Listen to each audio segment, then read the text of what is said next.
빅픽처로 넘어가겠습니다. YG경제연구소의 차영주 소장입니다. 안녕하세요.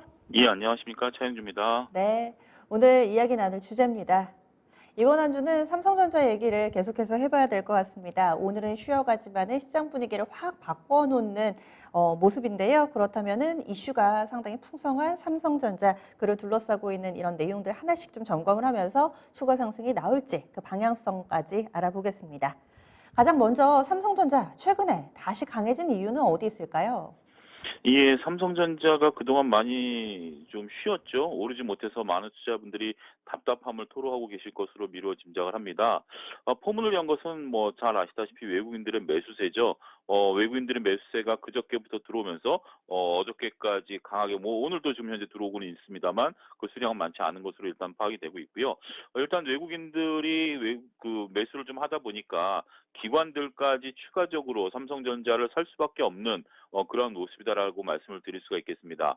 무슨 얘기인고 하니 외국인들이 삼성전자를 삼으로써 지수가 소폭 상승하는데 일조하지 않았습니까? 그러다 보면 결국 그 외국 기관들도 수익률을 맞추기 위해서는 삼성전자를 편입시킬 수밖에 없다라는 거죠. 그러한 모습이 그저께 대신 어저께 기관들의 대규모 매수가 들어왔었던 이유 중에 하나다라고 말씀을 드릴 수가 있겠습니다. 결국 주식시장에 있어서 주가를 움직이는 요소들은 상당히 여러 가지가 있습니다만 수급이 재료에 우선한다라는 증시 격언처럼 최근에 삼성전자를 둘러싸고 있는 다양한 재료 대비해서 수급이 현재 움직여 주다 보니까 삼성전자가 이렇게 그 다시 한번 시세를 내고 있다 설명을 드릴 수가 있겠습니다. 네, 결국은 수급 영향으로 봐주신 거네요. 그리고 2분기 실적은 상당히 좀 좋았습니다. 그때 영 반응이 나오진 않았는데 하반기 때문인가? 뭐 이런 생각도 했었거든요. 하반기 실적 전망은 좀 어떤가요? 일단 전체적으로 실적은 좋게 나왔습니다. 아무래도 뭐 수급이 들어오려면 그 근저에는 실적이 당연히 좋게 나와야 되는 것이죠. 그러한 부분들로 이해를 하셔야 될 것으로 보여집니다. 실적은 계속해서 좋아질 것으로 보여집니다. 2분기 영업이익이 12조 5천억 달성을 했고요. 3분기는 이제 성수기 이제 진입을 하죠. 코로나19 이전에 영업이익을 회복을 한 상태에서 3분기 성수기 진입을 할 것이기 때문에 물론 뭐 어떤 혹자분들은 피크아웃이다, 뭐 앞으로 주춤할 것이다, 뭐 여러 가지 논란들이 있습니다만 글쎄요, 뭐 그런 예측들이 현재적으로 봤을 때 주가에 미치는 영향보다는 심리적인 부분들이 강하다라고 말씀을 드릴 수가 있겠죠. 삼성전자 입장에서 본다라면 계속해서 좋아질 수밖에 없는 또 대규모 설비 투자를 통해서 앞으로도 계속 좋아지겠다라는 의지를 표명하고 있기 때문에 실적이 발목을 잡는 일은 더 이상 없을 것으로 보여집니다. 단지 수급에 대한 부분들이 좀 있을 것으로 보여지긴 합니다만 어찌됐든 실적 전망치 뭐 많은 전문가분들께서 예측을 하시는 것처럼 3분기 성수기 진입을 하게 된다라면 최소한 3분기까지는 실적들이 상당히 좋게 나올 가능성이 높다 이렇게 설명을 드릴 수가 있겠습니다.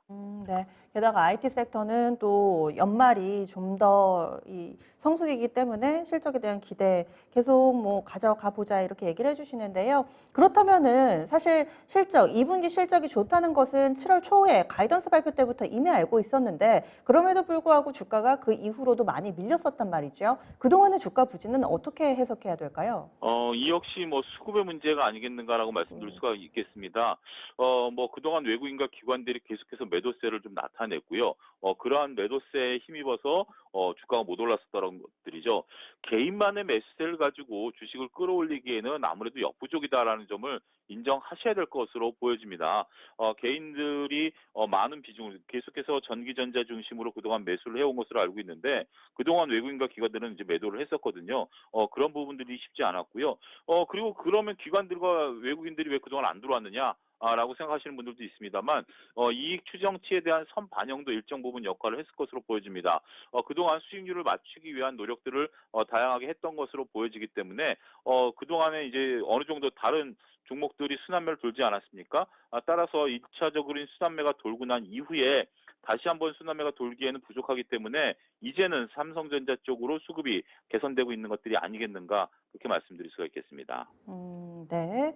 그리고 그러면 그 사이에 점검해 볼 만한 부분들이 있어서 몇 가지 좀 질문을 드리자면은 근래 들어서 올 한 해 거의 사실 내내 밀리다시피 한 주가가 이번 주 들어서 강한 상승 탄력을 나타내고 있는데 끼워 맞추기식 해석일지 오비 일학일 수도 있겠지만 이재용 삼성전자 부회장의 이 가석방과 관련된 논의가 활발하게 이루어진 이후 주가가 반등 움직임을 나타냈다는 데는 이견이 없을 겁니다. 여기에서 무엇이 맞다, 뭐 틀리다 이런 내용은 쏙 빼고요. 이제 주식, 이 경제적인 관점으로만 접근을 해보겠습니다. 일정상으로는 다음 주 월요일에 이 가석방 심의위원회가 있고 그리고 여기에서 오케이 사인을 보내게 되면은 그 주에 13일에 가석방이 확정되게 되는데요.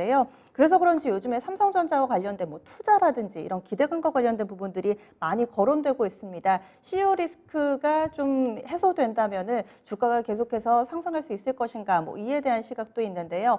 이 부분은 어떤 의견 가지고 계신가요? 개인적으로는 저는 그렇게 뭐 그게 긍정적이다라고 보기는 어려울 것 같습니다.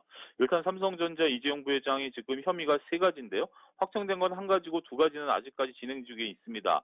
이런 부분들을 보면 이번에 가석방이 된다 하더라도 나머지 두 부분에 대해서 혐의가 사라지는 것은 아니거든요. 그리고 이재용 부회장의 어떤 뭐 유고 사태, 그리고 뭐 다시 한번 등장하게 되면 주가가 올라간다. 저는 뭐 그건 정치적인 논리라고 보여지고요. 주식시장에 있어서 삼성이라는 그룹이 이재용 부회장의 부재로 인해서 회사가 안 굴러가는 것은 아니다라고 보여지고 오히려 영업이익은 사상 최고치를 기록하지 않았습니까? 시스템으로 굴러가는 회사이기 때문에 물론 이제 투자에 대한 부분들 지금 뭐 100조의 돈을 쌓아놓고 있는데 이 돈을 활용해야 되지 않겠는가라는 부분들은 회사 측의 입장일 뿐, 뭐 기업 오너가 자신이 없다 그래서 회사를 반기하거나 그런 부분들은 저는 없다라고 보여집니다. 따라서 그러한 부분들은 조금 뭐 냉정하게 판단해야 될 부분들이 아니겠는가도 말씀드릴 수가 있겠습니다. 결국에는 가석방의 이 가부에 따라서 주가가 영향을 받지는 않을 것이다. 이렇게 좀 봐주신 거고 하나만 더 점검을 해보죠. 삼성에서 강력하게 이야기하고 있는 단어는 초격차입니다. 초격차 전략인데 지금 D램 쪽에서도 SK하이닉스나 마이크론 테크놀로지가 열심히 따라붙고 있고 그리고 또 이 시스템 반도체 쪽으로는 그러니까 파운드리 쪽으로는 TSMC가 멀찍이 달아가는데 이번에는 인텔까지 일부 업체를 인수를 하면서 열심히 쫓아와서 이 초격차가 계속해서 가능하겠느냐라는 데 회의적인 시각도 있거든요. 여기에 대해서는 어떤 의견이세요? 예, 그것은 적극적으로 동의합니다. 삼성전자를 장기 투자한다라는 면에 있어서 기업의 숙명이라는 게 따라잡고 따라잡히고 하는 것들이다라고 보여지는 거죠. 우리가 지금 많은 투자자분들이 오해하고 계신 게 삼성전자가 역대 최고의 상승률을 기록을 했기 때문에 앞으로도 뭐 자식에게 물려줄 주식은 삼성전자다라고 생각하시는 분들도 간혹 계신데요. 저는 그 부분에도 동의하지는 않습니다. 삼성전자가 지금까지는 잘해왔던 것은 사실이고요. 문제는 이제 앞으로도 잘해 가야 된다라는 부분들이죠. 그러한 부분들을 경영진들이 어떻게 잘 이끌어낼 수 있느냐가 삼성전자가 향후 주가 움직임을 잡는 바로미터가 된다라고 말씀드릴 수가 있겠습니다.